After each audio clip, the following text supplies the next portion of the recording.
Merry New Year, one and all. Let's have a fireside chat, shall we?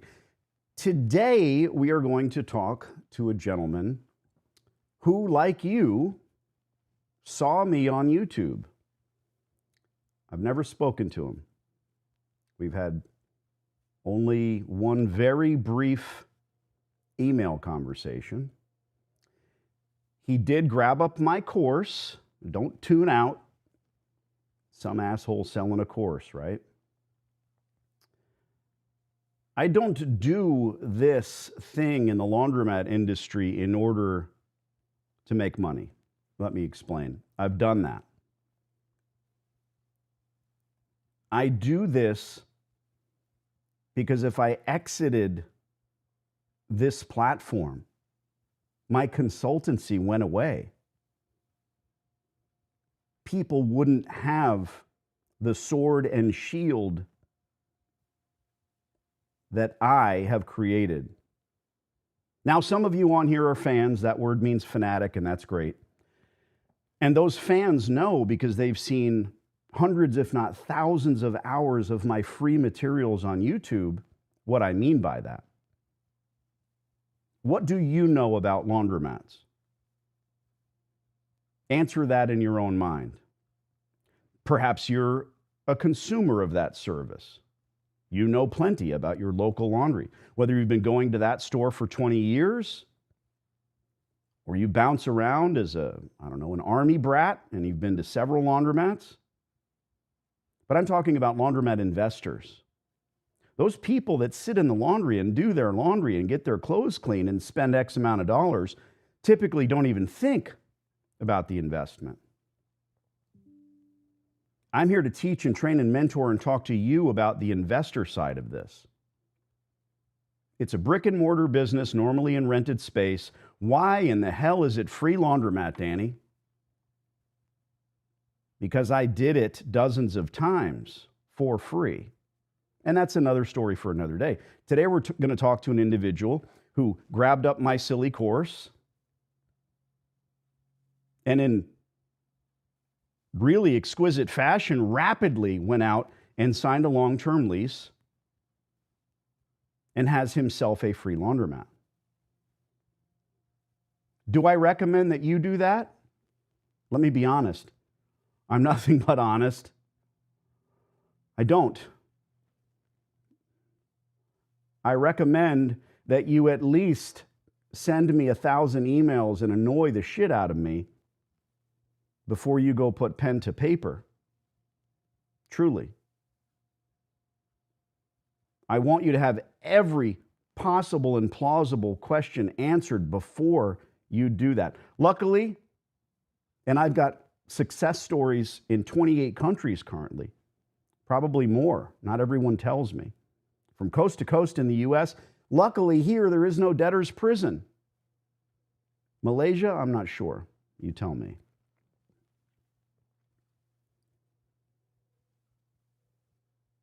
You can go bankrupt dozens of times and still be a quadrillionaire. But I digress. I want to get to this young man, never spoken to him, and we're going to help him get his store running. Feel free to jump into the chat as this is live and ask your queries. Little dialing music, Paul.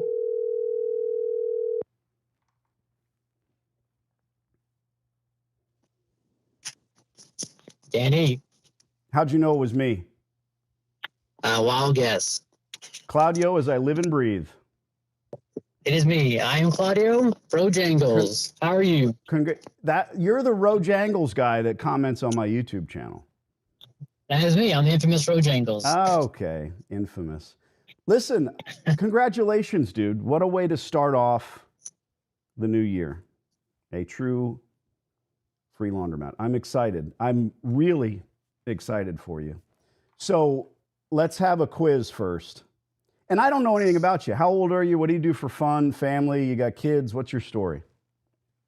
Yeah, so I am 32 years old. I'm ex-military. I spent 8 years in the Air Force, 5 years in the active duty, 3 years in the Guard. And then I got out of that, pieced out, became a paramedic. I'm doing a paramedic thing right now, saving lives. Good for And you. on my free time, honestly, I kick back, I read books, read about philosophy, study laundromats as best I can. It's been a good time. Why the Air Force? Because my favorite color was blue. Are you shitting me? Is that the canned answer? Well, no, actually, I had two brothers. There you go. They were both Marines. And they told me not to join the Marines. So I took their advice and I joined the Air Force. You listened. I did. I joined the Navy. I did a 6-year hitch. I joined over a girl. I'm a very passionate, loving guy. My dad, who's former Navy, he was in during Vietnam. He said, "Get out of it." I didn't listen. And then when he realized I was going, he's like, "What do you want to do? What kind of job?" "I want to shoot guns." He's like, "It's not like Sand Pebbles." We watched that Steve McQueen movie together, Sand Pebbles. Great movie. I've never watched it, but I'll add it to my to-watch list. Yeah, very good Steve McQueen flick. Anyway, he said, "Go back to that recruiter and get it in writing what you want to do for a living. You could be a bugler, you could be a priest." He laid it out for me. I said, "You had so much fun." He's like, "You heard the good stories, all the bullshit, all the sitting around, hurry up and wait." But I went, we had a war breakout, but this is not about me. The quiz, and you said no kids, no family yet? I have a kid. I got a newborn. He's about 2.5 months. Oh my goodness. First one, I made it to 32 before I had a kid, so I did it right. Yes. I hope my daughters are listening. Yes, hey, I'm a big believer in this is my philosophy that the later you have kids, probably the better off. Yeah. Well, you got to have a brain before you can pass that on to the next one. My daughters are 14, 17, and 20, soon to all switch. By April, they'll all be the next. The most important thing you will ever do, my friend. The most important thing. It definitely changes your life. So you're a full-time paramedic now? Yes, I'm a paramedic, and I'm about to become a firefighter here soon, so I'll be dual qualified. That's pretty much what I do. Look at you. We're going to hear some fun stories. So why in the fuck laundromats? Where did that hit you? What was your story? Danny, so I'm a guy who spends a ton of time on YouTube. I'm always on YouTube. I don't watch any TV. I just spend it on YouTube. And eventually, just from watching finance videos, the YouTube algorithm recommended me your channel, The Free Laundromat. And I watched one of your videos. I drank the Kool-Aid. I believed in the program, and I got your course. And before that, never had. When did you buy it? It's probably been maybe a little bit over a year now. Maybe like a month, or maybe like a year and 2, 3, 4 months. That's the quiz I was alluding to, because I yanked your email address. So, yeah, a year. You got involved in November of 22. Right. The crazy thing though, and I know this isn't the normal thing. When I finished your course, it took me 1 month of scouting to find my laundromat. And I know it's really quick, but it didn't take too long to get it. That's not atypical, to be honest. For some reason, New Yorkers like me, we think in chronological methodology. We want to know exactly how long it's going to take. I know I can get cross town in 20 minutes. I got to get a coffee. I got to get to the office. And I field emails on the regular from folks that say, "Well, how long before I..." And you know what? I have to say, calm down. This isn't about time. It's about your time. People have too much money, dude. If someone has $300,000 to go buy a laundromat and they go do that thing, they're going to immediately realize that they bought a bill of goods. I know I speak in absolutes, but you understand this. You know this. So they've lost $300,000. Now, they might turn that laundry cash positive in 6 months or 6 years. They might start earning cash flow, but when do they ever pay back that 300K, if ever? Normally they don't. Normally it involves a retool, and we'll get to your story. Absolutely, yeah. It's heartbreaking over and over. Now, if these folks have $1 million liquid and they spent 300 grand on a laundromat and they lost it, are they going to go to a cocktail party and lift their glass and say, yeah, we lost 300 grand this year in a laundromat, don't do it? No, they're not going to say shit about it. So the stories lie dormant and no one hears them.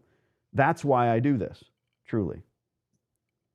Danny, I agree with your philosophy. I don't think anyone should ever buy and create a laundromat when there's plenty of rundown laundromats that you can simply take over, renovate, and throw in some new machines. Well, there's no point. I hate sales, and I don't want to be a salesperson here, and I certainly don't want you to do that in reference to this. But I have to take umbrage with the philosophy word because you have literally done it. So it's not philosophy is what college kids do before they get booted out in the real world. You and I, Army vets, military vets, you and I doing this thing. So, I'm not here to tell you I'm not here to mince your words, but you're doing it. Right, so, yeah. I mean, now I'm going to scold you because when I look at these email threads, at some point, we got together and you wanted to get on a phone consultation and we never did it. And you moved forward and you signed a lease. And that hurts my feelings, honestly, because for me, this is not about charging you or anybody money. It's about the fact that, dude, the last time I got an email, hey, can you give me a free course? The course is $300. It's cheap, right? Pardon me. The last time I got an email asking for it for free was an hour ago. I don't ignore the emails. I write them back. As you well know, I write everybody back. And I say, save up the money. Do what you got to do. If I give the course to someone, what are they going to do with it? How are they going to treat it? Not a rhetorical question. Oh, my apologies. Honestly, they'll probably just sweep it under the rug. They won't really care about it. When you put in your money into it, when you got some skin in the game, I hate to say that quote because I hate skin in the game quote, but when you got some skin in the game, you really put some more effort into it. Well, make up a new quote. It's not that hard. You got some ass in the cheeks. You got some grind in the pinky. We both know what we mean. Right. So and here's what happens. I hear this from clients, and I consider you a client. I mean, as you can see, I'm not afraid to talk. People say, I don't want to monopolize your time, Danny. I charge a flat rate to talk to me. And this video might be evergreen. It might be up forever. And so I don't want to talk about what it is, but I think you've even said it's not enough. I don't want to see people skimp in that area, in that arena, because there's so much that needs to be understood. And bro, you've got my number now. I have you saved. You've got grand opening, what it looks like, what you should be doing, contract attendance. I hope all of those discussions to come. Text me, and I mean that. Send me a text. When you are sitting on the pot and wondering if you should shit or get, send me a text and say, well, I'm not sure if this is the right decision. It won't take me 24 hours to get back to you, but I don't want to see or hear or even feel in my heart of hearts that you are out there doing something from some silly course and then taking the plunge on different directions. What did you do with your lease? So how did you find the location, firstly? That's interesting. Oh, that's an easy one, Danny. I followed the course right to the T. So I hopped in my car and I drove in circles. And I kept driving around and I kept looking for ones that were not on the internet. And there are plenty that are not on the internet. Like you won't find them on Google. Oh, yeah. You just drive around. And then once you see one that meets the criteria that you laid out, that's how you know you got to go mine. And then you go on to find the landlord's number. That one's a little bit tougher, but it can be done. You just got to put some effort into it.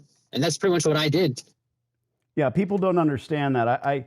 I hear you mirroring some of the things that I say, so that's great. You can't find these gems on Google. ask Siri where the nearest Walmart is and you'll get the litany, you'll get the list. Ask how late they're open.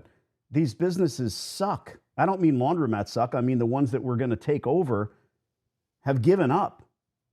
They stopped paying their phone bill, and therefore, again, so it's your story. You drove around. What was the condition of the store? Was it open? Was it closed? What was going on there? So the landlord was also the operator. She had like a little for rent sign, actually. So I got kind of lucky. She had a little for rent sign on the building, and I got her number. I called her. On the We met up laundromat at her. or on the She building? had it on the laundromat. Okay. Oh, on the building. She had it on the building. Okay. It was like a little red sign that said for rent. So I called her. We met up at her laundromat. It was closed, by the way, so I couldn't walk in there without her approval because it was locked up. But I could see through the outside that the machines were in rough shape. The facility was in rough shape. Things were looking pretty bad. She had slot machines, like these gambling type machines in there. It wasn't too good. Now this is So she opened Texas. the door. Is that even legal? It is not legal. It's not legal. You can't do that in Texas. Love it. Was it behind like But, foggy glass, or was there a guy standing there with a crowbar? How do they get away with that? She had like a little written note above the slot machines that said, "If you won, you get a free wash." That's how she got away with it. But it took money. So whoever it did, and paid it money. took money, I guess. Well, I can't say if it paid money. The sign above the slot machine said that she would give you a free wash if you won. Oh, I never used come it, on. So yeah, people are pumping money in there, and there's no payoff. All right. Sounds fun. Yeah, hey. I can't say it's the first time I've heard it, but yeah. All I know is that I knew that I was going to get rid of the slot machines immediately because they bring the bad omen. Right. And I'm trying to get rid of that. So I went in, I looked at her machines. They were run down, and they're probably over 20 years old. You could tell by like the color of it and the texture. I guess not the texture, but you could see it and you could tell that this machine was it was old. And I asked her, I was like, "Hey, so why are you leaving this laundromat?" And she told me that she had maybe. Let me guess. She got it for free for it. because her tenant left. She tried to run it for a little while. Or did she buy the building and buy the laundromat? I think that she bought the building and the laundromat from the past guy. But she said that she was leaving because people were robbing from her. Her own employees were robbing from her, and she was tired of dealing with it. So she just wanted to get out of it. She told me that she had maybe 2 other laundromats somewhere in Houston. But I was like, okay, whatever. I'll take over this place because this place is it's a gym. It's a great location. That concerns me. If she has more than, and these are concerns that I would have brought up if we were doing this together, just saying. If she had other stores, instantly we know that she's trying to get rid of the dog, right? Now, what we are after every time we do this is profit. It sounds simple, but it's true. If you buy a laundromat for $1 million or $700,000 or $300,000, you're kidding yourself when you start to cash flow. You may never profit until you pay that money back. I talked to a couple who said we spent $250,000 on the store. It started to profit, and then COVID hit. I was like, what the fuck does COVID have to do with this? Okay, so you started to profit. So you paid the $250 back. Oh, no, the $250 came from a house that we sold. They're lying to themselves. They're saying, since we sold a property and had the $250, that it's not really money. You follow me? Yeah, there's a difference between cash flow and a monetary instrument and a simple investment. You can go into ROI and EBITDA and all the bullshit, but kidding yourself and telling your friends and family. I can't tell you how many of my clients have family that own laundries. And I'm like, is this a distant cousin? No, it's my brother. Well, why don't you learn the business from him? Well, he won't tell me anything. You know why? Because they're making money or they're not. You know what I mean? They don't want to tell you which it is. They're embarrassed by both. You know what I mean? You meet at Christmas, guy's got a new Rolex. Oh, laundromat's doing well. Or is it? Is it fake? I interrupted you, so go ahead. It scares me because she also when she has other stores, what was the condition of the store? Was it equipped? Was it, you said the machines were old. Was it fully equipped? Okay. Yes, there is fully equipped. She had a bunch of washers and dryers, of all different brands, just thrown together. So, but this was, I definitely agree. This was her dog. Yeah. So she might decide also to pull the equipment, take it away, leave you with nothing. And don't forget, you understand what Free Laundromat is all about. We sign a lease. We are really after infrastructure, but if the equipment is there, you emailed me and asked me for my letter of intent as well, right? I did. Okay. And you used it. I did. I used it. And you notice in there that it says, we are in the business of operating laundromats. It also says that if they harm the infrastructure in any way, that we're out. There has been some bullshit on the internet, and there have been YouTube videos that are a decade old where people said, oh, I went forward with Danny's thing, and they came in and took the copper out. Well, then you're done, because it says that from clause 13 in the LOI says, if the infrastructure, the gas, water, electric, is harmed in any way, you've got your out, you've got your parachute. We're not really after the equipment, but when the equipment is there, day one, we want to start running the store. While your abatement is running, you want to run the store, right? So you're not paying the rent. She closed it because she couldn't make money, and she didn't even have to pay the fucking rent, right? That's right. All right. So here we are. Yes. You got me on your shoulder, I assume. You met her in person, which I would never do. Pardon me. I just wouldn't do that. You know why? Why is that? It's not that I'm pretending to be some high roller that doesn't have the time to meet with a landlady. It's that I am that guy. And if you're not that guy, you need to emulate that process in the beginning. Again, small mistakes. Hundreds and hundreds of people have emailed me and said, Danny, I'm really interested in getting to know you and talking to you because I have a meeting tomorrow with a landlord. I write them back, cancel the meeting. Don't do it. That meeting gives them I didn't know that you were former military. That means the world to me. You know what I mean. I didn't know that you're a first responder. That means the world to me. When you meet with this landlord, they have the opportunity to size you up. Unless you're the fucking Rock and you just came from the set and you got a ripped t-shirt, she's not going to know who you are, what you're about. And I'd rather give them the opportunity to think more of me than less. And it's not about you. It has nothing to do with you. But a lot of times when is she of foreign descent? Because a lot of times they want to read your lips. She is of foreign descent. Maybe Vietnamese, Korean, somewhere in there. Yeah, that's common. And so understand the reason they want to meet, not to have tea, but they want to meet so that they can better understand what you are saying. And that's okay. If you're a fan, and I mean fanatic, if you've seen dozens or hundreds of my videos, you'll hear these people say, well, let's meet. Let's meet, whether they're a New York Italian or the Midwest, or they happen to be of foreign descent. And I say, nah, not that I'm too high roller to do that, but let's talk terms. Let's make sure, you've heard me say this. What am I going to say? Let's make sure you're not crazy. I'm not crazy. There's so much psychology to everything that I say and do that it's not haphazard. It's not a mistake. It may seem conversational, but I'm trying to get a point across, not to you, but to them. Anyway, it's too late for sour grapes, but if you would have emailed me, I'd say, dude, don't take the meeting. So can you bring me back? You met where? You met at the store? Yes, I met at the laundromat. And I can answer why I didn't bring you on. It's because I wanted the course to stand on its own. I wanted to prove to myself that if I use Danny's course and just the course alone, and maybe the YouTube videos, that I can get a free laundromat, and that I can go around talking about. Because once you get a laundromat, it's kind of hard to not to tell people you have a laundromat. You get excited about it. You want to talk about it. But I wanted the course to stand on its own. I wanted to see if there was like merit behind it. And there is. I got the course and I got the laundromat. That's the only reason why I didn't bring you on.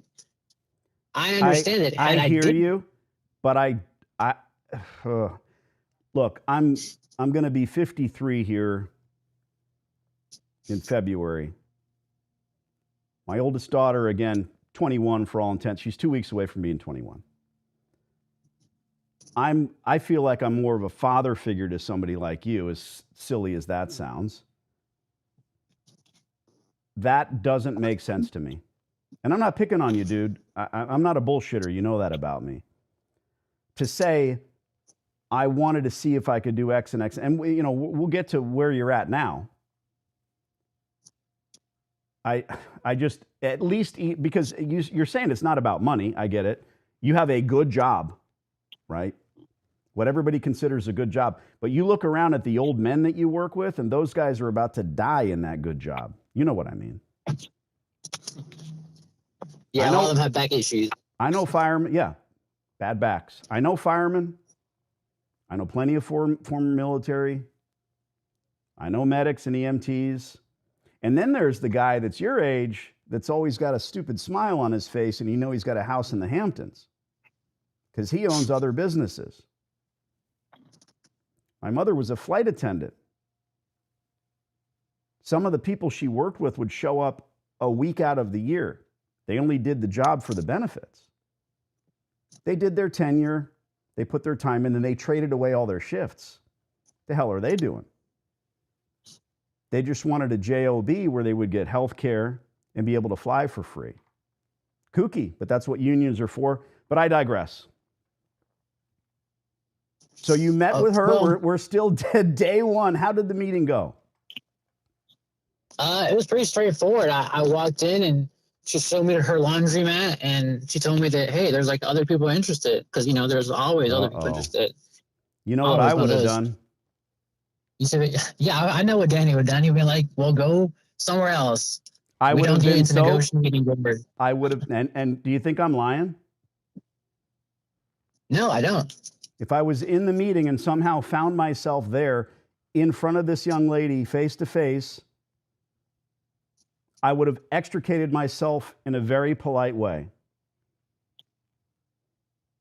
When you're driving your car and some old lady cuts you off, right? You give her the finger. It's like, fuck yourself. The same lady runs her cart into you at the grocery store, and you're polite. My point is, I'm the same guy on the phone as I am in person. I would have shook her hand and say, good luck with that. And the phone rings the next day. Now, I'm not here to critique you or pick on you because you're in this thing. So where did it, she said, I got other people interested, and you said what?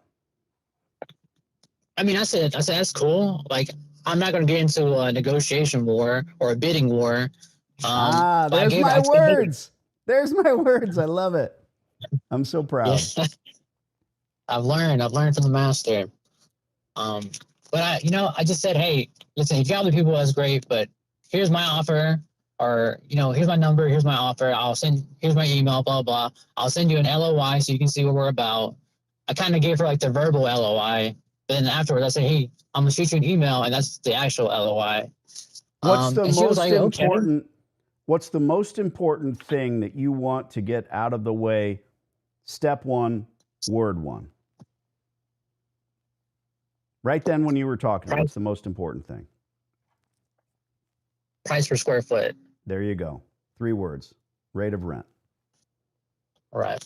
So how did that come up, that conversation? Did it? I asked her, what's the size of the laundromat? And she told me the size. She said it's about 3,300. It's a standalone building. It's got a good amount of parking. I told her that I wouldn't pay any more than $1 a square foot. And that's it. That's as much I'll pay. Because, I took the course, and I wasn't sure if that was more of a guideline or a rule. I took it as a rule. So I said, hey, that $1 a square foot, that's the most I'll pay. She said, I can't remember. Honestly, this has been like over a year now. But in the end, the $1 a square foot is what I got. First so year, let me. I'm going to throw away that whole concept that I'm not critiquing you. Do you feel like you did the right thing when you said $1 a square foot? No, I know I should have done better. I should have said 80 cents a square foot. Wrong. And No. oh, okay. Do we ever start the price per square foot conversation? Ever? You're right. I think the first guy loses. So Have the landlord get the price. we've established that you are a fan, I think. I don't know. We know that you are drinking the Kool-Aid, which is not a good reference. You know, that's poison. But I like Kool-Aid. yeah, I'll send you a link about the whole Jones massacre. So your rate of rent is the most important thing. We've established that. And we never speak the words. We never say, because when you said $1, you ended up with $1. So there's a lot more meat on the bone. What we always do, and you've heard me, dude, they won't give us a rate. Good, let me know when you know. You got to talk to your cousin, your nephew, your wife, your real estate investment trust. Go do that and let me know what the rate is. And if we've established that the rate of rent is the most important thing that you're going to get done with this landlord, forget about abatement, which is free rent. Had you ever heard of free rent before you heard of me? I did not. Never. But we also don't put a timeline on that. We'll get to that. So rate of rent's the most important thing. And yet you said X and she said okay to X. Now you answer this. What might you have said differently? I should have gone lower, honestly. Or I should let her go first. Ask her what she wants for rate of rent. Now we're getting somewhere. You have heard me maybe thrice in my career, because 1% of what I do is on YouTube. And maybe 3 times I've said live or otherwise to landlords, I want X amount because I know that X is ridiculous. In LA County, right, the rent is supposed to be different than it is in Houston or it is in New York City. No, it's about the business. It's about whether or not the landlord wants to spend that money to vanilla the space. So this is what I do. I want to hear your story. I want to bring you back to that moment because these moments will be long forgotten. Trust me. Rate of rent, you said about, and again, what you could have said is, what is reasonable for a laundromat? Now we're setting traps for her, right? Now she says $1.25, and without laughing, you're face to face, so you're stifling a laugh. What would Danny do, right? I'd say, do you allocate rent for your other 2 locations? What does that mean, she says. Sure, she's a bit rubish, or maybe it's a language barrier. Do you pay rent to yourself? Do you rob Peter to pay Pauline? She gets it. She's probably good at taxes. If she doesn't have an answer, then we're already winning. Was this a strip mall? Is that what you said? There's other space there, or is it just a standalone laundromat? No, this is a standalone laundromat. So I would ask her in her other locations, Madam, what do you collect for your, because you got to do research. You got to know where, did you know at that point before you met her that she had other stores? I didn't. And even when she told me she had other stores, she didn't tell me exactly where they were at. So to this day, I'm not quite sure. Oh, I would find out. Just, I mean, you know, you're doing business with someone. All right, so enough. So the rate of rent, most important thing. You asked for $1 and you got it. Is that a huge victory? We've established not really, right? If you asked her what's the best she can do, which is another thing that I hate about potential negotiators, you never say that. That is not a trap for anyone but you. Hey, what's the best you can do? And she says $1 a square foot. You can never go back from that.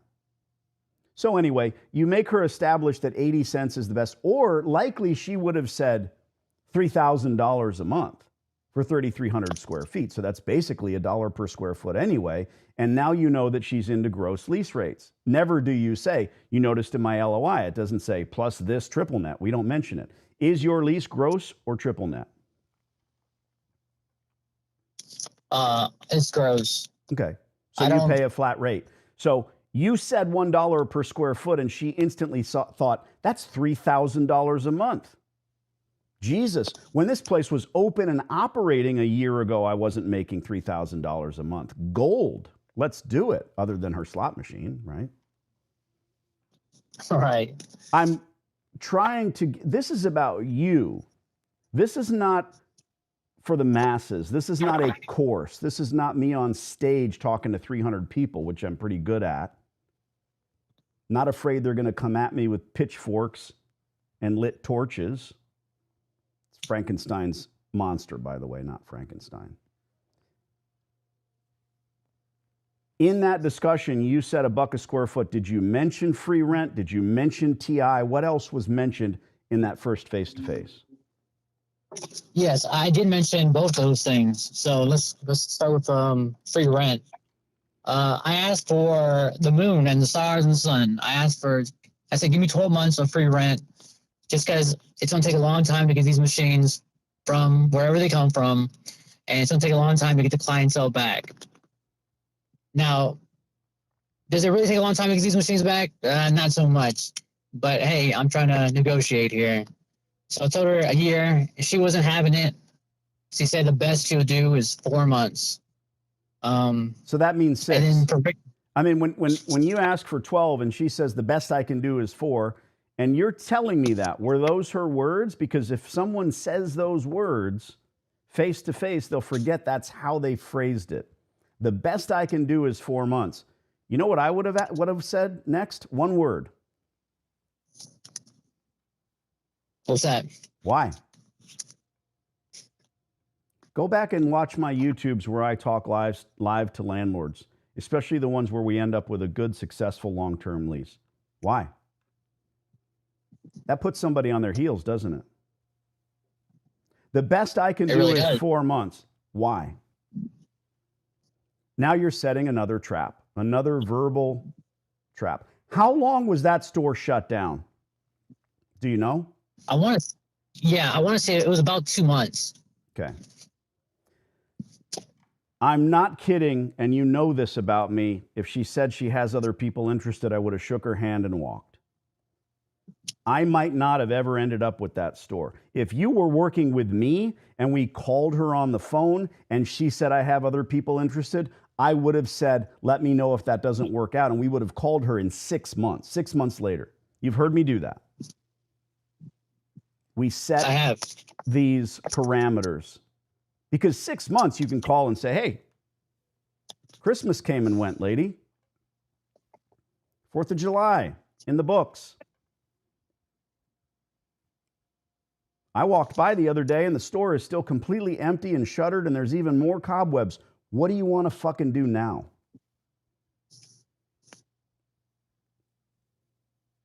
So she said, now if you said that it was closed for a year, we have another entire tact that we can take, right? But if truly it's been shut for 2 months, and her operating it and shuttering it tells us a lot, and her owning other stores and shuttering us tells us even more that it's a dog. And then there's the fear of others that, well, it'll never make money. You're going to crush her other stores. Find out where her other stores are, dude. I will. And, sure. You know, this definitely was her dog, but there was a vibe that I got that she's kind of like defeated. She kind of, maybe she wanted to get out of the laundromat business, and just sort of a vibe that I got when I was there. But I think that this might be her dog, but it for sure can be turned around. Hey, I see great potential in this spot. I'm only here to tell you that I'm on your side now moving forward without having to give me a dime. And I'm here to tell you that the tragedy of this, and I haven't heard all of it, looking through drips and drabs of your emails where, you know, it's not a difficult thing to send me. I'm big into grammar. If you email me something, I sent you a wrong email, text. I'm sorry. If you text me something, I'm going to text you back with grammar in mind. The spoken word can't be misunderstood. Fuck you, Claudio.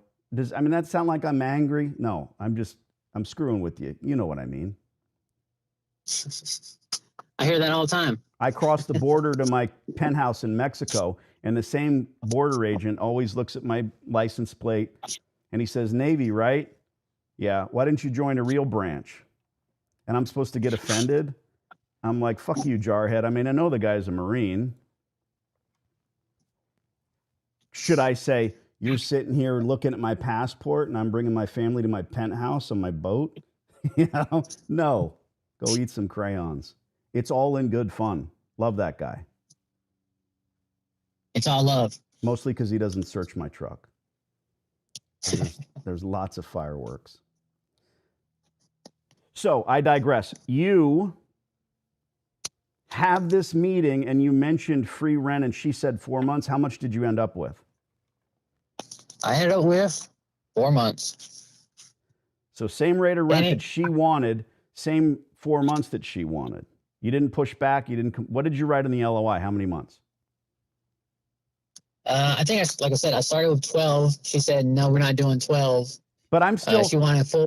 I'm still at the meeting. I'm still at the face-to-face. She said 4. So you still put 12 on the LOI? Right. Yeah, I still put 12. Okay. I figured why not? Just put it in there. Maybe things will change. Here's why not. No. Here's why not. Because she already told you in person, and that's just like having a phone conversation. It's just like emailing, which I don't do. I want to hear the inflection in her voice, right? I want to understand how long the pauses are. That's all part of it. I would never put 12 months when she already said no. I would have put 8. Double what she's asking for. That's how you get 6. Or right then and there in that meeting, when you asked her why, you have to listen. She said, I can only give you 4 months. Why? You don't know why she said that to this day, I'm guessing. I do not know. Whatever her answer is to the why gives you more ammunition. Well, I have a mortgage to pay. Okay. How much is that? Oh, I'm not going to tell you that. Okay. I like this lady's style already. I had plenty of Korean landladies. I only ask because if that's your fucking why, then I will pay that. After the 4 months of abatement, I'll pay that until I open the doors, and then I need another month to get people in the door. You've heard me do this, right? Right.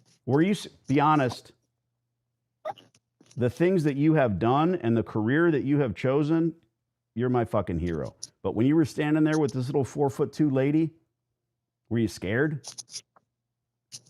My heart was pumping. It's a different game. It's fun. You could be good. You could be really good at one thing, but then when it comes to negotiation and the laundromat business, it's a totally different game you're playing. So you're kind of starting from scratch. You're starting from zero. But and I wouldn't say don't meet with the landlord because I want you to hire me. I do because I want to help you through the process. You meaning everyone. But I would say don't meet with the landlord because you're giving them too much ammunition. She might have looked at you a certain way and said, oh, this guy's Hispanic or this guy's X or what. Now, I'm not talking about racism. I'm talking about whatever her background is versus yours. Your truck isn't expensive. One of my landladies drove a brand new Mercedes every time I saw her. I was like, shit, what is she doing? And my contract attendant always made fun of her because she was rich. And I drive a Dodge pickup truck. Anyway. I do drive a truck, by the way. Of course. We all do. Yes. You need a truck. Yes. You had the meeting. You sent the LOI. You still asked for 12 months. How did she get back to you? In writing? I believe it was email. I believe she did an email. That's right. If not, yeah, you're right. If not, then it was a phone call. It's been like over a year now, so my mind's kind of like it's kind of like not remembering every single detail, but most likely it was an email. Did you call her when she sent the email? Man, I honestly don't remember that. It's important. I probably Do you know tried. why? Do you know why it's important? Why is that? Same thing I just talked about. Being able to hear the inflection in her voice. I don't talk to landlords on the phone in order to give shock value to what I do. I do it, look, you meet a girl at a bar, you have a great weekend, and it doesn't work out. Don't send her a text and break up. Have coffee, talk about it. That's just 2 days. You got dudes that are breaking up with girls they've been together with for years, right? Over a text. This is how many years is in your lease? 15. 15 years. Good. This is a 15-year commitment. Can you get out of it? Sure, you can sell the laundromat. You're months away from having a $600,000-$700,000 laundromat.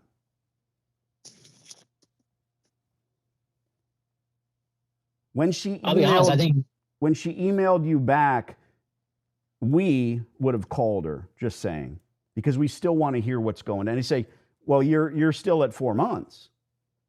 You're expecting me to budge. Well, you said $1, she gave you $1 because she might have wanted to lease the place for $1,500 a month. I've heard it, dude. I'm flabbergasted because her auntie left her that building and you don't know that. Did you check with the city, the county? Did you check? It's all public record. How much is owed on that building? I didn't check. If we find out that she owns the building outright, you know how I find out? You've heard me do it. By not asking. Well, Let's say her name is Anita. I'd say, Anita, I like your style. Listen, I can't do 4 months of free rent because I need to get into the wampum. I'm going to be paying for this equipment. Look, I don't know if you own this building outright. I don't know if it was inheritance. I don't know if you have a hefty mortgage. Then I shut up. That's cute, isn't it? You've heard the landlord say back to me, yeah, I own it. Wasn't inherited. Those sentences are carefully formulated in order to activate a response to elevate their serotonin, and I'm making this shit up, but to get them to give you the answer without asking. I don't know if you own the building. I don't know if it was inherited. I don't know if you have a hefty mortgage. You see how it sounded the first time I said it, like it's the first time I've ever said it? But when I say it the second time, you say, well, that was well rehearsed. Yes, because it is. Because these conversations are very, very important. I've been robbed buying a car, never did it again before I sold cars. So I'm not here to make you fall asleep tonight and your head hits the pillow and think I fucked up. That's not the thing. I want to see you do this a dozen times. But if she owns that building outright, or better yet, if it was inherited, we don't know the answer to the question why. I can only give you 4 months. That's the best I can do. Why? Then she's going, who is this motherfucker? How dare he ask me that? Why wouldn't you ask her that? Because like you said, your heart is pounding through your chest. You've got a frog in your throat. You're sweating. Your hands are clammy. Arms are spaghetti. You know all that shit, right? It's crazy. It's fun.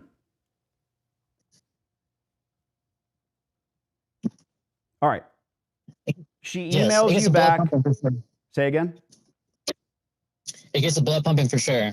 Yeah, it's a total different ballgame. Yeah, different thing. I'm a competition shooter. My daughter and I, who's going to be 21, we compete together.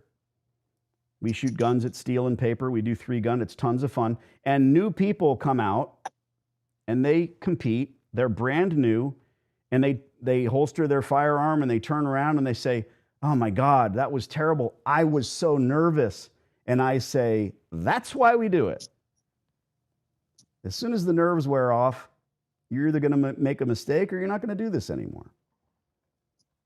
It's not combat. It's not Navy EOD. There's no life hanging in the balance here. When I talk to landlords on clients' behalf, it's not that I don't give a shit. It's that I never gave a shit, even with my own locations, because it doesn't matter. Until you're making money or bleeding ink, it doesn't matter. If I could read minds, I'd be the greatest lease negotiator on earth, wouldn't I? That's true. But I already am. But no, in reality, if I could read minds, I wouldn't do any of this. I'd be playing cards every day. Facing the other way, right? Showing them my cards. Anywho, I'm enjoying this. I'm proud of you, like I said. Thanks, Danny. And you know what? I understand. I can see that. I know the value that you bring to the table because you are a lease negotiator. You have the gift of gab. And anybody who brings you on, this is true. I'm not a salesperson. I don't get a dime from this. Anybody who brings you on, it's well worth it because you pay for yourself and then some. All right. I told you earlier. Cut that out. Good night, everybody. I told you earlier. I told you earlier my train of thought on why I did what I did. It was just to prove to myself. But honestly, this is the harder route. The easier route is to get Danny to negotiate for you because that's what he does. This is his thing. You're not a negotiator. Danny's a negotiator. The one thing that I don't want to do is turn this into a sales conversation, and it sounds like. And trust me, thank you, I appreciate that. Yeah. It's not. And there was. I want to say, for full disclosure, I dropped the ball. If anything, I dropped the ball. Looking back at our text threads, you said, "Hey, can I get, I don't want the refund for the course." By the way, I not only offer, here comes the sales pitch, right? I don't offer a guarantee on the course only, but I always have. 100% guaranteed, no questions asked. Now that it's a streaming course, it's funny. Maybe once a year, someone will email and say, "I'd like a refund." Now I can go look and see that they've watched it thrice. Like they not only watched it once, but 3 times. You know what I do? I go into my newsletter, I see their phone number, I call them, maybe once a year. Remember when I called you, you said, "Danny," I call them up and I just say, "What did I do wrong?" 5 minutes, "Oh, it's not you, it's me. Are we breaking up? You want your CDs back?"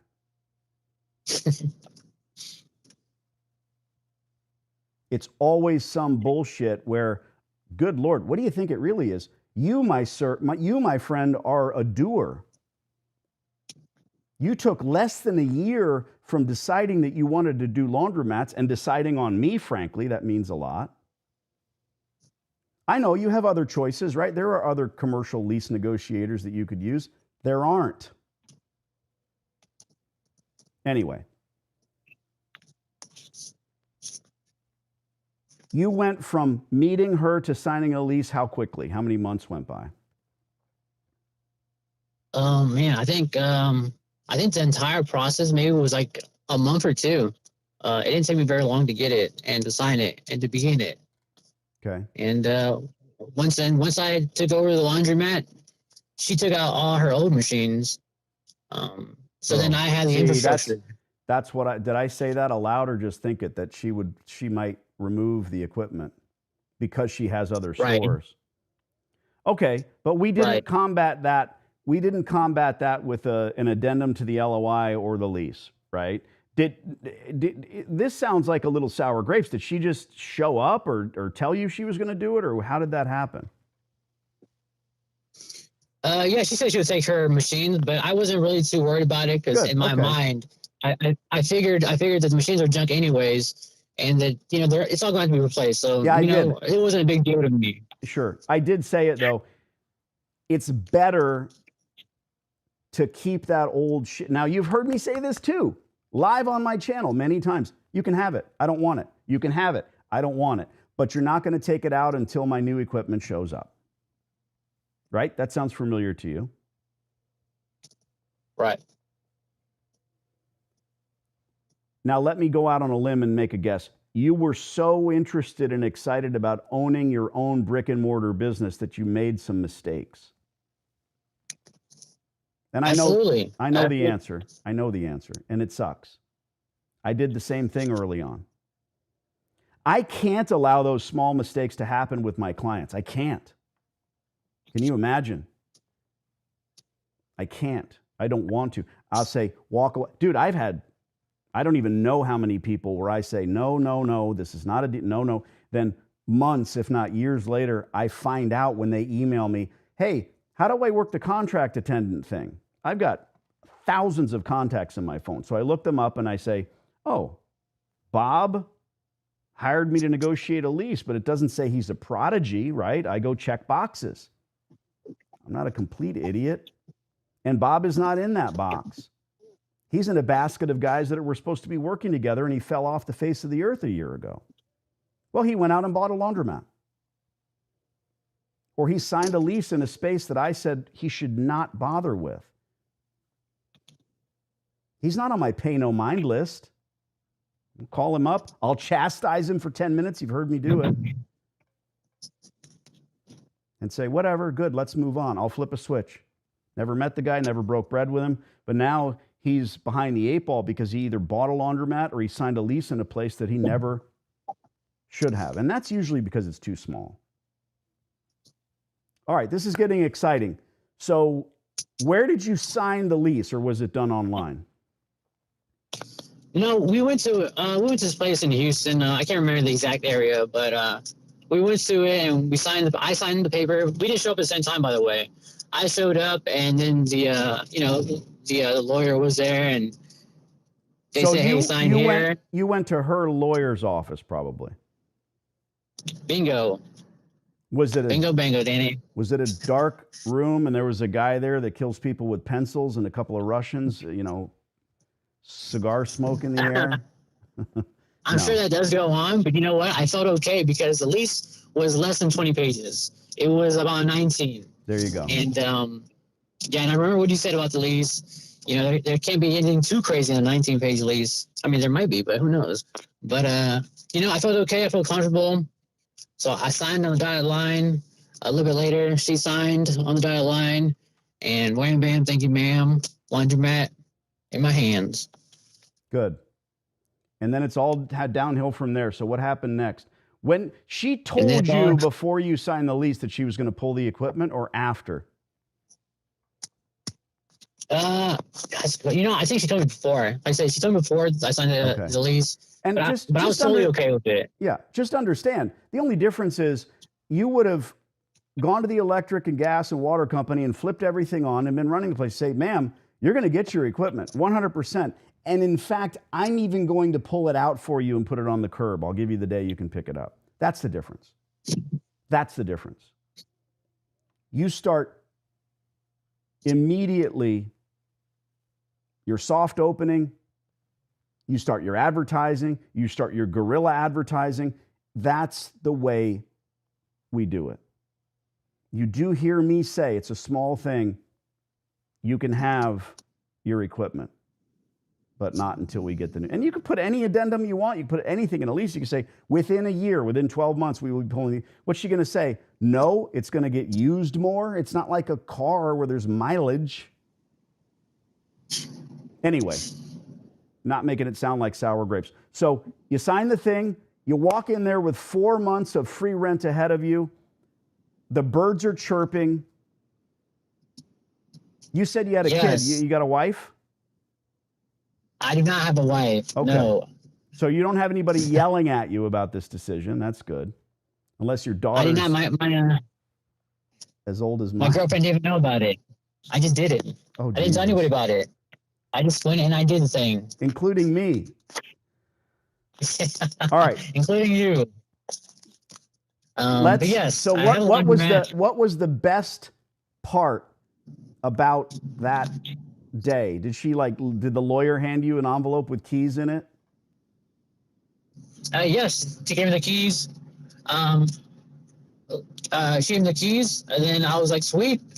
And I left the laundromat, or I left the place, and I went home. And then I think the next day I went to the laundromat, and the process had begun of the landlord taking out her machine. So I was there. Oh, okay, I was seeing everyone take out the machine. So she started pulling equipment the next day. Right, after the lease had been signed. Okay. Now, did you recoup those days as part of your abatement? Because those are days you could have been doing something. Thank you. I'm sorry, Danny. Somebody screaming at me that I have a flat tire. Well, you better pull over. Is your Yeah, I'm tire at the right now. flat? What's wrong with you? I get. Well, some lady just screamed at me, so I'm gonna pull over and check. This is exciting. But Be careful. It might be an ambush. I think she's after my laundromat. But yeah, so I'm sorry. What were you saying? I apologize. Not at all. You got axes swinging and shit going down over there. How quickly did she get everything out? Oh man, I want to say about a week or two. It's about a week or two to do all that. Did you get those 2 weeks tacked on to your free rent? I didn't, Danny. I did not. I'm not the lease negotiator. You are. Stop kissing my I did not ass. do that. I'm just saying. Dude, you don't know this lady. She's not putting food on the table. She took 2 weeks and you're not doing shit. Did they harm any of the infrastructure? They did not. They did not. I made sure they didn't do that. Good. Copper was still there. Copper's intact. Yeah. So you have yourself a 3,300 square foot laundromat, which is a brilliant footprint. Standalone building. Standalone building. Plenty of parking. Yep. Jinx, you owe me a Coke. Now, where are we in your abatement now? All right, here is where the birds stop chirping and the sun goes away and all that bad stuff. So the 4 months have come and gone. But let me tell you what happened. So I got the lease. I had a lease in hand, and now it was time to get every distributor to meet me. Right. But you know these things. Every area, depending on where you live at, you only have a certain amount of distributors and to service that area. Mm-hmm. So let's just say there's 5 distributors that service a giant area of the United States. I didn't do what you told me to do, where we call them all in. I laid it out on the table and I said, hey guys, you guys are all competing against each other. I didn't do that. And I didn't do that because I was kind of nervous. What if I pissed them all off at the same time? This is my first time doing a laundromat. Dude. I didn't want to piss them all off. Dude. Look, part of bringing me on board is the fact that you have a sounding board. You have someone to tell you, slap you around, and now you have that. Okay? But at that point, you didn't. You're talking to me about emotions that don't have any place in business. I'm not saying you have to be a killer. I'm not saying you have to have some pit bull or shark instincts. I'm saying that this is the simple matter. This is your family. This is the food on your table. And when dude, my course is not the same shit over and over. You know that. It's not 101 hours of me saying the same thing. Here's how to get a free laundromat. It's about operations. It's about contract attendance. It's the everything, answering those questions. And I only say once X, Y, and Z, because I know you can rewind it and watch it again. I know you can watch it more than once. I know you can listen to it while you're doing the job. And once I told you, pit the distributors against each other. It's, again, one of the most important things you will do. They have to know that the other guy is breathing down their neck. Whether or not, and I'm not sure what you mean by that, it's a small area. It's the same everywhere. There might only be one distributor might handle 3 brands. None of it makes any sense. How do you know you got the best price? Well, what I did, instead of having them all meet up, I had them all come one at a time, and I told them, I said, hey, you're in competition with X, Y, and Z. I'm bringing everyone to the store eventually, and you're the first guy. I said, you're number 1. You're the first guy I'm talking to. But understand that I'm bringing someone else to the laundromat. So I said, let's skip all the negotiating. How about you just give me your very best deal from the get-go? And I'm asked the same thing of all the other distributors, and whoever gives me the best deal is going to get this laundromat, is what I told them. So I said, best price, longest warranty. And then let me guess, one of them wants to take you to lunch, the other one wants to buy you a steak dinner, and they also tell you that their equipment is the absolute best, and that's why you should choose them. They did say that. They said that their equipment is the best, but at the end of the day, it's all the same stuff. We really care. I mean, a washing machine is a washing machine, a dryer is a dryer. At the end of the day, there's no one who stands head and shoulders above the other one. Right. So if someone truly is better than the other one, it's not by much. What really matters, it's the deal that they give you. So one by one, I brought them in and they gave me their best deal. Now here's the issue. I do have a flat tire. All right, here's the issue. I do have a flat tire. What they wanted, what the distributors wanted, and this is why I say I hate the quote of skin in the game. They wanted me to have skin in the game. They wanted me to have 20% of whatever the machines would cost me. So, if the machines all came out to be $300,000, they wanted 20% of that $300,000 before they even made a deal with me. That's strange. And, normally they ask for 30%. Yeah, I had what do you call it? Like, there's I guess institutions that will finance you for laundromats specifically. I don't want to say their names, but they were asking for 30%. Mm-hmm. The distributor was asking for 20%. Right. And this is where things get a little hairy because I didn't have 20%. I certainly didn't have 30%. Let me stop you. So now, if you would have emailed me right then and there, knowing what you know now, what would I have written back? I don't know, Danny. There you go. I'm not setting traps for you. I'm on your side. You don't know because you didn't do it. You can't assume that these distributors know that you are bringing others in. You told them you were, but they don't believe you. They wonder. These are second and third generation salesmen. And you know how salesmen are when it comes to being sold. It's like doctors make the worst patients. A couple of days, maybe weeks of pitting these guys against each other.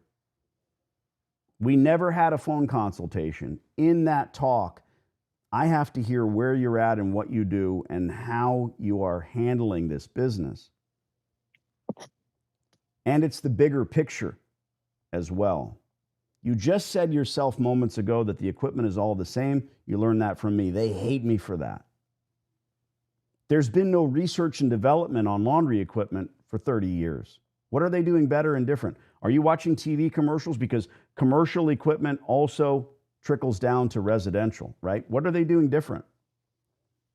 Name a commercial on TV about a washer. Go. I can't. They don't exist. Occasionally people will say, oh, the Maytag repairman, he sits there and twiddles his thumbs because the equipment's so good that he doesn't have anything to do. Maytag and Whirlpool, the merger, they don't consider any of it a problem, so they don't work on it, so there's nothing being done to make the equipment better or different. Many of the internal parts in these machines are interchangeable. You'll learn that. You might want to put BMW parts in your BMW. God bless you. You think a part that you find in China isn't just as good if it's a fucking hose? But I digress. The lessons that we are learning are many. So you've got a lease, you've got a store, you've met with these guys. How much time has ticked by already? Oh, man, that's a good question. 2 weeks of it is on the fucking landlady, so I'm pissed about that. Right. It hadn't been that long because I knew that the first thing I got to do is get machines in this place. Are you journaling? I was calling them all in. Are you journaling? Are you now like, today I did nothing? How many days in the 4 months was the laundromat dark? Well, here's the thing. Pretty much all 4 months, and I'll tell you why. Oh. Because when the laundry when the distributors were saying that I needed 20%, I didn't have 20%. Okay. Yeah. So now I'm sitting here and I don't know. I'm like, well, what do? Do I renovate a laundromat and never get the machines because I don't have 20%, and I don't see myself getting it anyway. So the months went by, and then eventually 4 months came and gone. And the You landlord have, wanted, so she let wanted me her money. stop you. You have this massive bargaining chip because you, my friend, own a 15-year lease in a location that has conservatively $150,000 worth of infrastructure. All you have to do is flip a switch and run a laundromat out of there. That is power. Again, an email to me. I in some way you thought, well, Danny's not working for me, but I am. I should be fearful that I'm going to get a flood of emails. I already do. The preponderance of the people that email me, they don't even have a signature. So they'll ask me 4 paragraphs of questions and I write back, I'm not sure what to call you. Fredwina. Get the course. Why? Because you need to understand what you're getting yourself into. How did you get the money to get the equipment? Do you have equipment? I don't want to get to where we're at now, and I'm not trying to drag this out, but 20% down. Well, let's back up. How do you know you got the best price because it was the best? I don't want to answer your question. How do you know you got the best price? All right, so I saw everyone's quote. Everyone sent me their quote. And I had it, but at the end of the day, it didn't matter because I didn't have the 20%. Yeah, but I want to know, dude.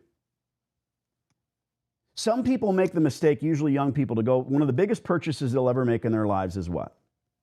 Not a house, but a blank. A car.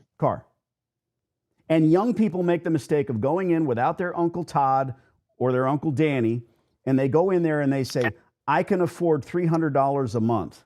They're going to get you in that Hyundai Sonata, bro, at $308. Oh, come on, $8? That's a cup of coffee at Starbucks. You can afford that every month. Okay. The mistake that they made was not dealing with the only thing that mattered, which is the fucking price. There's price, trade-in value, monthly payment, interest rate, right? The second most important thing is also boring. It's the interest rate, but I digress. The price is all that matters, dude. They just charged you $300,000 for a Hyundai Sonata. You're supposed to laugh at that. I'm kidding. But they're going to give you 74 months of payments, right? That's right. Again, we are getting to whatever the sticky widget is for you, and I'm going to help you fix it.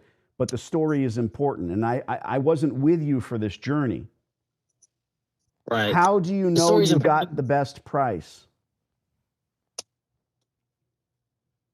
Well, I mean, I just compared quotes. But at the end of the day, I did get machines. To answer the question, I ended up getting machines.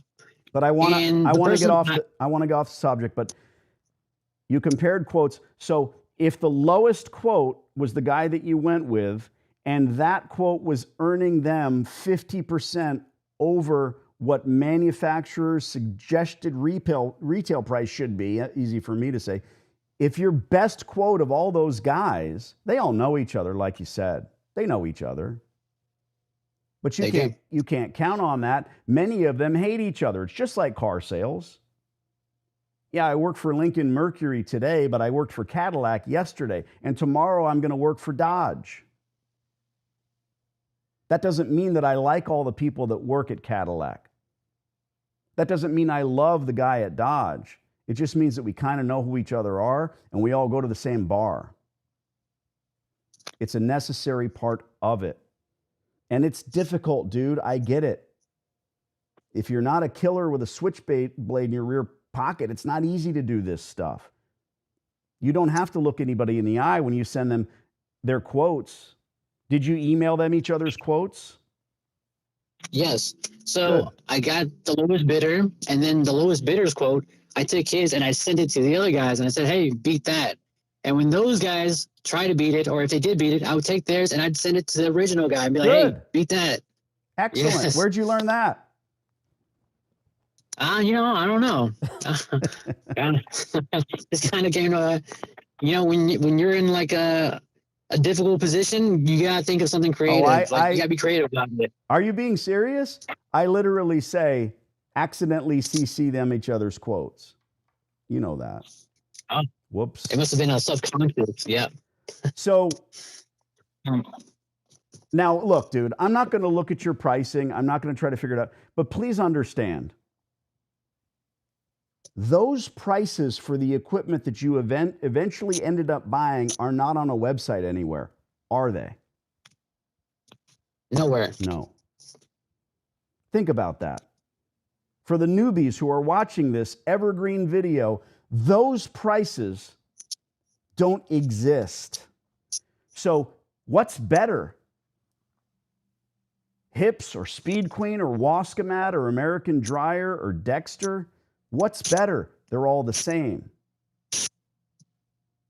Let me ask you, what's better, a Ferrari or a Hyundai? Serious question. Well, that depends. What are we trying to do? I don't think it depends. I think a Ferrari's better. So next question, why? Why is it better? You're right. If you're trying to go cross country and never change your oil and bring your family, yeah, I'm not talking about that. What's more expensive? Well, it's the Italian handmade sports car. And for that reason, it's common knowledge that that is a better brand for a certain thing. And these when you go to a Coin Laundry Association benefit or event, what do you think people are talking about in the dark hallways? How they've been robbed by a distributor more than once. That's what the conversation is. They don't want to go online and talk about that because they're afraid of their distributor. So you have a price. What did you do about the 20 points? Did you shave that at all? I was able to get it down to 15% in the end. Remind me not to forget, I want to talk about distributors and how shady they can be. But to answer your question, I got it down to 15%. And then once I got it down to 15, luckily, I knew someone who had money. So I went to them, hand in hat, and I said, hey, can I borrow that money from you? And they said, yes, you can borrow it. Now, this isn't crooked-nosed Tony from the corner, is it? No, I still have my knees. They're intact. This was a family member. I borrowed it from a family member. Good. Right. So there's no harm in that. That didn't hurt you, did it? That wasn't a rough day for you, was it? No. It you know what? It motivated me even more because before that, I was motivated to do this for myself. But now because I owe that person a certain amount of money, I'm like 10 times more motivated. Like, sure. I need to get this place not only up and running, but like a complete success. All right. You've got a flat tire. You got to get to work. Where are we today? What is the condition of the store right now? Okay, so they're still working on it. We're doing some remodeling. They just put up the vent exhaust pipes. They. Who's they? Yes, the people I hired to work on the laundromat. The people that you hired, not the distributors' people. Right. If I had put them in there, the quote would have been even more. Oh my God! How much did they charge you? The line item. How much did they charge for delivery of the equipment? I think you know the answer. The magic 10,000. Yeah, I would have turned that to nothing. Here's how we do that. Again, no sour grapes. You email me, you send me that quote, and you say, this is the best quote I have. And I look at it and say, well, we're not going to pay for delivery. If you buy a brand new washer at Lowe's Depot, how much is your delivery charge? Don't say it depends on if you pick it up or if you have them deliver it. I've never paid that charge. I say, well, you deliver it to me, you have profit built in. I'm not going to pay that. It's only $50. Yeah, but they can stroke a pen and get rid of it. It's part of it. $10,000 is a lot of money to a lot of people. What did you promise the family member? I promised I'd pay them back all their money. And then I told them that I'd even give them interest, but they weren't interested. They were not interested in the interest. They just wanted their money back. Good. Excellent. And, didn't want money, didn't want interest, doesn't want a piece of your business. Nope. Okay. So the real number is 15%. Right. Very good. How much of you today is excited versus scared versus pissed off? if any of that? Oh man, honestly, I'm just determined. That's really what I Good. feel right now. Great answer. I'm just determined to get this stuff up and running. Bro, it's this or what? What is your other plan for serious, substantial, generational wealth? What is it? This is it. This is it, Danny. I felt like I took the hard way. I took the hard road here. Like the easy way, like I said earlier, would have been to get you on board. But I took the hard road, and I feel like the hard road has shaped me to become a little bit better in the laundromat business. Even though I'm not open yet, but I've learned a lot through my mistakes.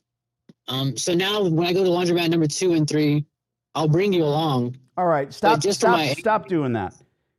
When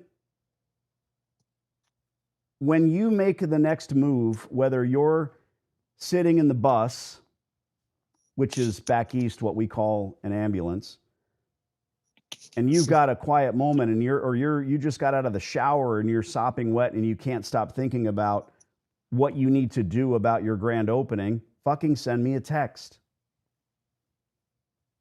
Don't think for a moment. And hey, there's no difference between you and a paying client because of my word, which is all we have as men.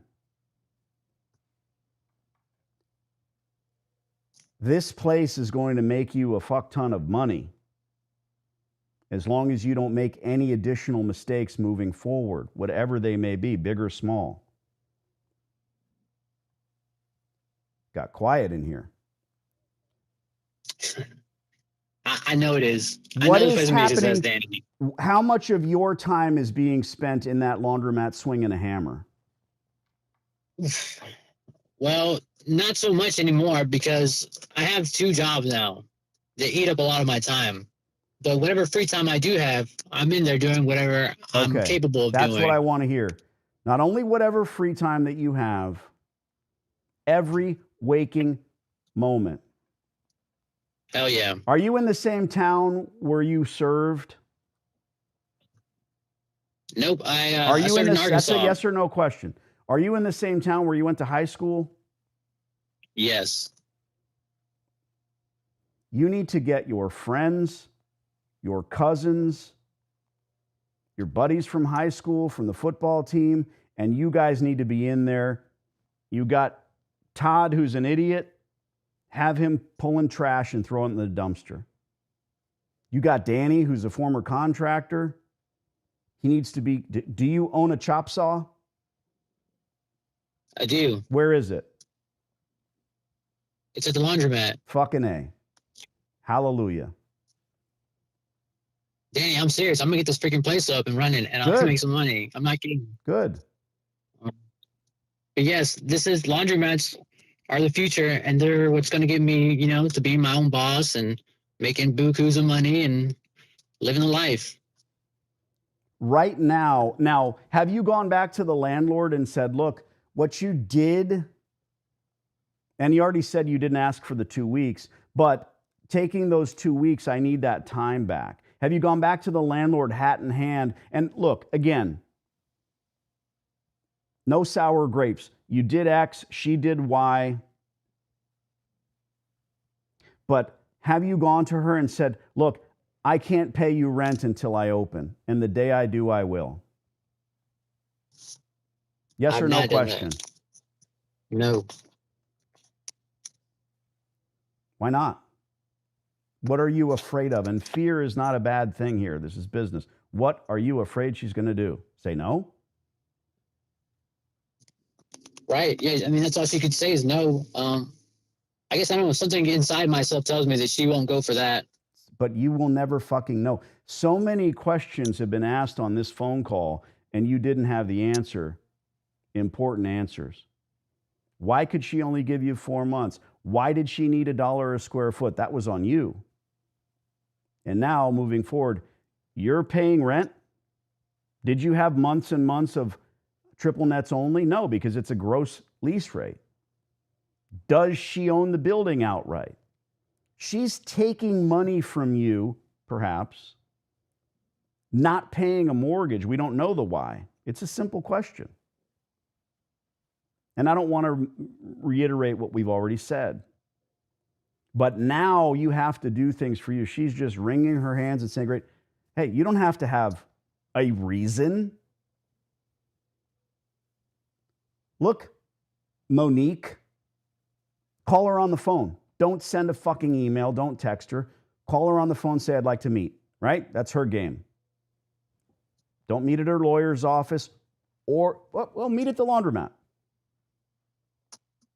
You're rallying the troops because all of those people are yours, right? Meet her at, not at noon when everybody's at lunch, but at 10 a.m. this week while hammers are swinging and chop saws are running. You yourself are filthy dirty. Yeah, set a little bit of theatrics up, right? Have your buddy Todd throwing the trash, pushing her out of the way. Meet her there and say, I can't pay you rent until I get open.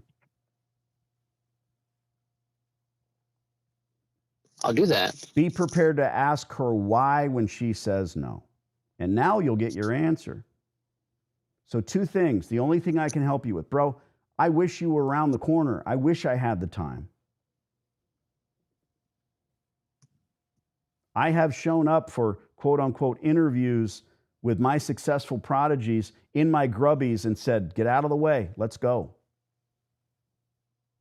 You've made a lot of really good inroads, not hiring the distributors, contractors as part of it. Any plumber and electrician can install an entire laundromat. It's going to take a while because they need the heavy lifting.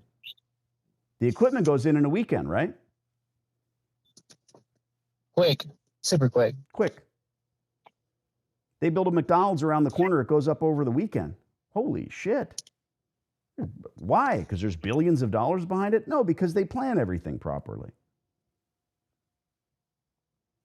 It's not too late to negotiate well with this young lady. It's not too late to go back to her face to face the way she likes it.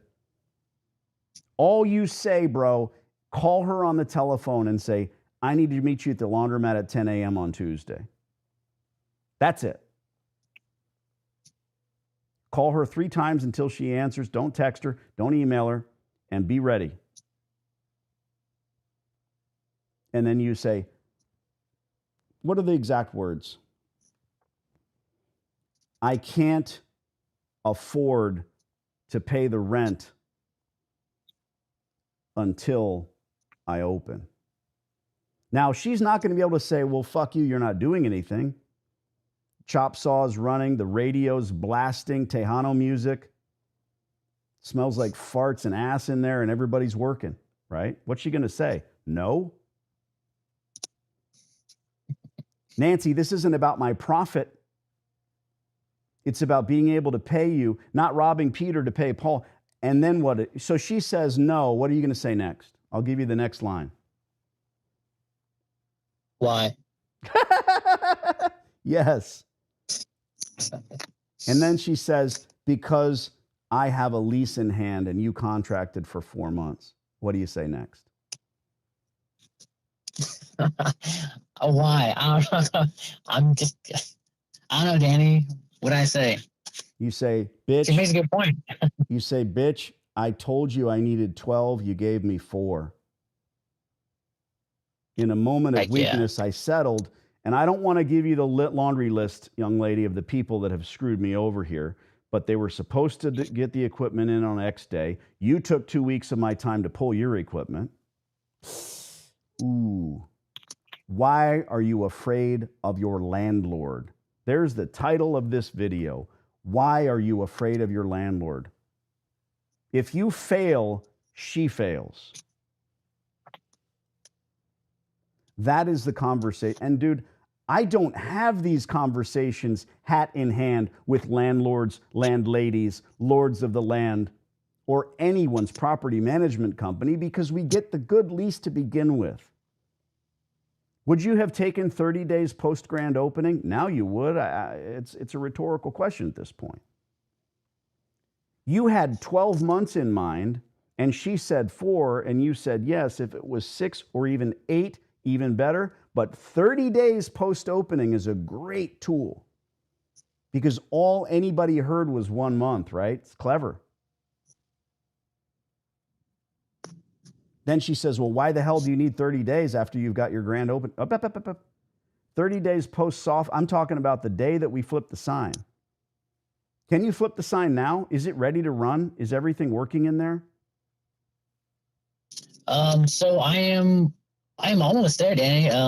Honestly, we're just I'm Then waiting on like open. a thing or two. Open. I'm waiting on like one. Open.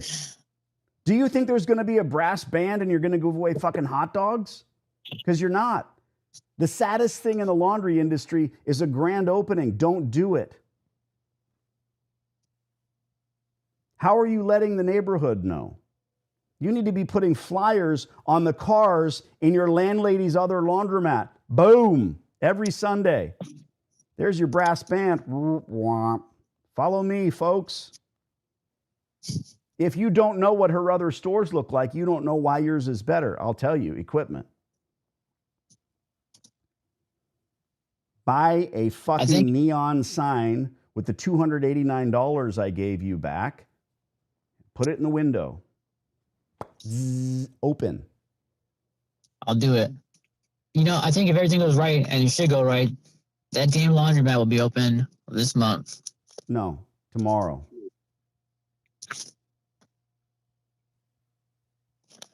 Do you feel better than you did before we talked? Yes, Danny, slightly better, because I knew in my heart that no matter what, I'm getting this damn laundromat up and running. Fuck your feelings. This isn't about feelings. This is business. I'm not here to talk about feelings. You have to get this store open. You're a young man. Get your Rolodex out and call those people that owe you or not. Tell the ones that don't, I'm bringing a six-pack. I guarantee some of your high school buddies aren't even working right now. They would love to come hang out.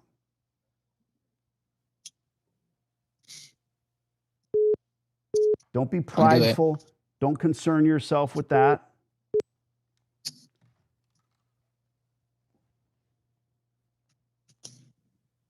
Get the store open. Start bringing money in. Get the landlady involved and tell her. The words aren't important. Don't go writing it in indelible ink on the inside of your hand and say, I can't pay you rent. Bring her there. Let her see that the work is being done. And there's and I'm repeating myself, and I'm not a fan. There's tiers to the conversation, right? I'm sorry. So I asked you if you feel better. You're doing it. I said yes. I did it, Danny. I went from 0 to a laundromat, and I'm gonna keep going. Like, no matter what happens, I'm not gonna stop. Oh, I know. I'm truly determined. To get this place up and running. And you're gonna be the first person I let know when those doors swing open. Yeah. Take lots of videos, pictures. This is an all-cash business, bro. There's no concern with 30, 60, 90-day net payment. Someone puts $1 in a machine, you get to keep $0.25, even after you pay the rent.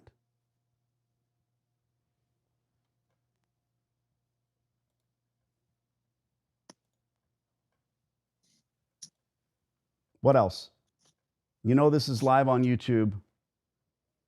We have for sure. I mean, we have a relationship now that we did not have, and that's on me. I don't want anyone to think for a moment that, I don't sit in a set. This is my office. Laundromats put tens of millions of dollars in the bank for me, even at my exit, even more. Can't say enough about it. There's not enough time in the day. Who does this? Who goes on YouTube Live and brings these conversations out? I do. Because this is yet another story of where the distributor drug you down the primrose path. The next time, I'll ask you, you're on here for a reason. What will be different next time? The next time you and I talk, that store is going to be open. No, I mean on your next laundry. A lot of Oh, differences. on the next one that I open up, I mean, you're on board. I'm not saying that either. You keep trying to sell me, and I appreciate I'm it. not. I'm not trying to say. I'm not trying to sell you on anything. It's just it's factual. It's what should be done. Honestly, like I said, I don't work for you. I don't work for Danny. But you literally will pay for yourself and then some. It's fact. Is that flat tire going to put you in a bind? What's going on? Yeah. So right now I'm sitting outside a grocery or a convenience store. Once I get off the phone with you, I'm gonna call a tow truck. I don't have a spare on my truck, so I'm gonna call a tow truck and tow my ass back home. And then I'm telling the boss I'm coming in late. Are your tires bald? No, they're just really big. I got these big old like gangsta tires on my truck. They're like 24-inch tires and So maybe or you have 24-inch rim. And maybe you have a puncture or something. You know what, dude? I don't drive anything without the biggest can of Fix-A-Flat that they make. Check your phone before you go hiring a tow. See where the nearest Krager or Checker is and see if you can get a Fix-A-Flat can. Psh, put that in there. You might be able to drive on it for a day and then get it to Big O. like, yeah, I didn't even think about that. I'm so full of great information. All right. Here's the bottom line. Get this tattooed backward on your forehead. So when you look in the mirror, you can see it. Don't be a fucking stranger. Okay? I'm here to help. I'm proud of you. Thank you, Danny. I appreciate you reaching out and having this conversation. Like I said, I am going to reach out to you, and I'll show you with the laundromat when it's up and running. Good. You better. Goodbye. All right, Danny. Thank you. Bye. This has been a really long live, and it speaks to, I think, who I am as a person. Yes, there's a person here. I don't want to see anyone make mistakes. I don't want to see someone go with as little as my YouTube channel and decide to run with the ball of free laundromat. I don't want that. Or as much as my course. I think the error in judgment, if there is any, is saying, well, Danny's too busy or only willing to communicate with me if I give him money. Now, I don't know who this dumb son of a bitch is that is texting me. Let's get to your queries and questions here. Merry New Year. Beef jerky time. Hey, Danny, my name's Alex. This is my first email address YouTube account. Sorry for the Asias. I don't know what that means. Alias. No problem. Okay, so Alex knows the way that we work here on this channel. Please tell me your name if your actual alias on YouTube is iHeartCats69. Tell me your name. Question for the king of louts. This is also Alex.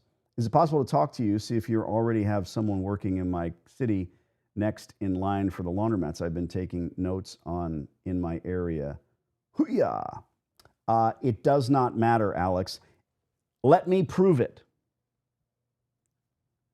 Go out and scout laundromats. I don't know where you are. You don't need to bother writing it down. Bro, there are so many fucked laundromats. The minute that you spend a few hours driving around and looking at them, you will say, no problem. I've had so many folks say, hey, why don't you make a sticker that says FLM, and when we open our store, we'll put it in the window and people will know to back off.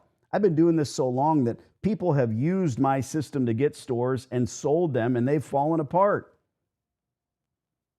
This is a never-ending cycle, bro. That question is a fearful one. You're afraid to succeed. Get out and spend the time and the gas money and look and come back to the next live and say, holy shit. Derek says, hey, Danny, love your videos. Thank you. My wife bought me your course for Christmas, and we're starting to dive into it. That is heartwarming. My cockles are warmed. Derek and his wife, when you get to the shower scene, hold up your phone and laugh and put it on Instagram. There is a shower scene. Now we're talking about the conversation that we had in the gist of this call, and folks are commenting. It's more a self thing for him. Yes, it sounds like he wanted to do this with nothing more than the FLM thing. And okay, if you're here late, watch this whole video. It's very good. Peter says you can never be too rough with a landlord. Right. You've got this landlady who owns 3 laundromats and X number of strip malls and dirt and whatever else. What's her experience with dealing with tenants? Far, far more than your experience dealing with landlords. And so you're going to jump into that? This isn't a game. Am I saying be fearful and don't do it? No. So many people buy cars and houses and try to invest and fuck up. You need the shield and sword. Where was this located? None of your business. I think it came out in the thing. By the way, there's a typo on the video description. Channel. No, I write it that way so that, yeah, I did misspell it. Depends on the landlord. We're talking about the thing. Hey, Alex, don't worry. Anyone working in your city, there are enough laundromats for you, me, and whoever else wants to in your town or city. Where are you from? Now they're talking amongst themselves. Against the rules. Breaking it down like this, Dan, and hearing this story helps me value your help even more, says Jerry. Thank you, Jerry. Go eat some crayons. Ooh, we're making fun of Marines. Love it. Joe, I'm a crisis negotiator, but I get stupid when it comes to lease negotiating. Yeah, it's not your experience. And also, people get really, their heart palpitates because it is their business. And it is the thing that is happening to them. You think I'm going to give one of my kids a trach? Hey, is there a doctor in the house? This is my shooting hand. Hi, Jess. They're talking to each other. Wave. Yo, yo. I'm your biggest fan, says Donald. Well, where I live anyway. I've literally watched how do you know that? I've watched every single one of your, all shorts, all videos, all CC videos, and I'm just about to get that phone number. Okay. Thanks, Don. Let's get to work. Hey, Danny, can you expand on the trap of asking the landlord if they allocate rent to themselves? I know it's a trap, no matter what they say, but I don't remember why. I probably called it a trap. And really, any good trap, there's no way out. When you're in the discussion, which is really an argument, which is really what every negotiation is, when you're in the argument about what you're going to pay and the rate of rent, if they're operating the laundromat, right, all of these ifs, whats, and whos and buts are falling into place. If they're operating the laundromat, do you allocate rent to yourself? What if they say no? Next question, what are you earning in the store? Well, they don't want to tell you, nor should they. So you have to be prepared to say, well, if you're making $3,000 a month in that location, let's say it's 3,000 square feet, so pick that number. If you're making $3,000 a month net after you pay your gas, water, electric, you expect me to come in, operate the store the way that it is. Dude, you've seen these live on my channel. Now it's just me talking to you, which is like talking to a wall. I know. There's lots of videos. Ask Donald. He's seen them all. It's a never-ending conundrum for them and a trap that you're going to win because you're going to capture them because, oh, you don't pay rent. You don't allocate rent to yourself. So you expect me to come in, run the store the way that it is, and have an additional $3,000 bill? Then you shut up. They have no argument. Wade says the equipment in my laundromat was unusable. 75% were broken. No access to the coin boxes. Wade, we're going to get to you. I don't do New Year's resolutions. I'm not a fucking quitter. I'm not going to quit smoking, drinking. I smoke cigars. Never done any legal or illicit drug in my life. Look, all these little drips and drabs. See, Wade, now there's something that I probably never said on my channel.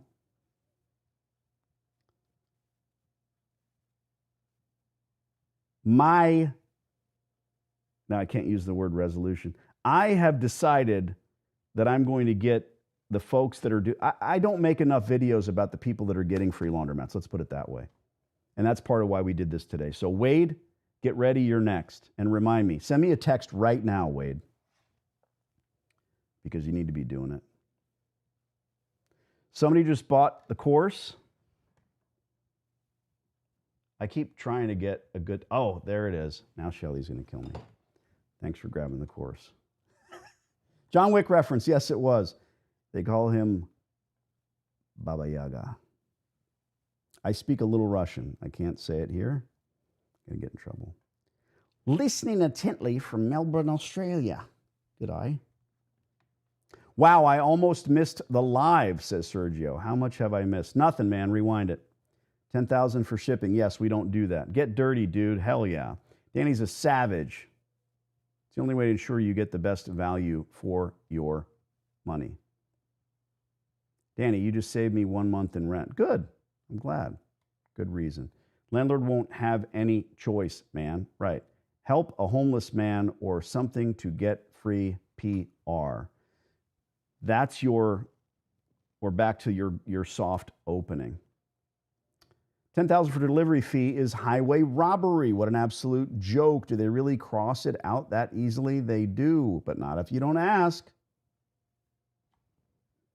Part of it, right? Doc fees. Does anyone know what doc fees are when you buy a new car? The document fee? Come on. Ask to scratch it. They will. Hey, Dan the man, my name's Mike. Question is, what's the normal requirement for the retool as far as down payment goes? It's usually required.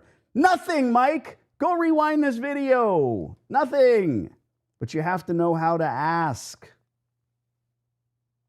Can you negotiate triple net? No, it is what it is. But many times the landlord, like with this lease, 20 pages long and no triple net. It's a gross rate. That's wonderful. Didn't mean to scent that before entering my next question. King of Laundro. Does hiring you negotiate the lease also include help with negotiating laundry machines? I just helped you negotiate laundry machines.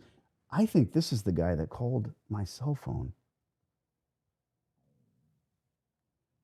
Jesus, dude. Rewind the thing. Because now he's asking, also, do we need to have 20% for the distributors? Then he says, love you. All right, that's Alex. At least he says his name was Alex. Thanks for reminding me.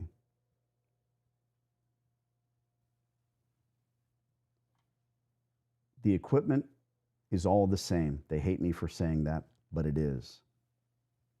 They don't have men in white lab coats trying to make the equipment better. They're not trying to figure out the issue or the perceived problem of doing a load of wash with a half a gallon of water. They're not working on it.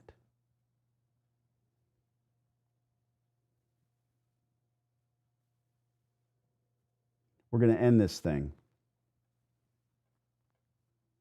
Somebody tell me, what are we going to put in the comments? What is going to be the comment in the regular video that makes everybody scratch their noggin and say, what am I watching? Hey, Dan, don't call me Dan. Can you explain to me why people frequent laundromats? There isn't a single one in my whole country. Don't get why people can't afford $400 or less for a used one. Good luck with that, buddy. You're on the wrong channel. There it is. Thank you, Arnar. You're on the wrong channel. This is the fun psychological FU that we do on my channel whenever I do a live. We're all going to go into the regular comments, not here. There's 57 of you watching.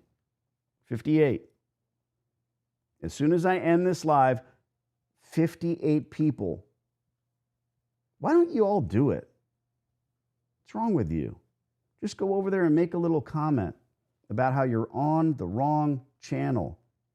Any version of that, have fun with it. Do a movie quote.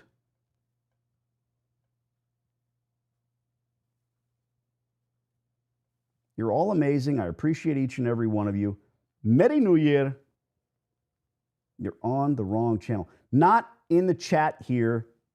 in the chat on the video. And why do we do it? Because anybody that's watching this evergreen video is going to look at that and go, what are they talking about? That's just a fun thing. If you haven't done it yet, get the silly course. It's inexpensive, not cheap. It's guaranteed, always has been. And my passion shows through in that course. If you never, ever, ever open a laundromat, I've already done my job. I hope that makes sense. Later.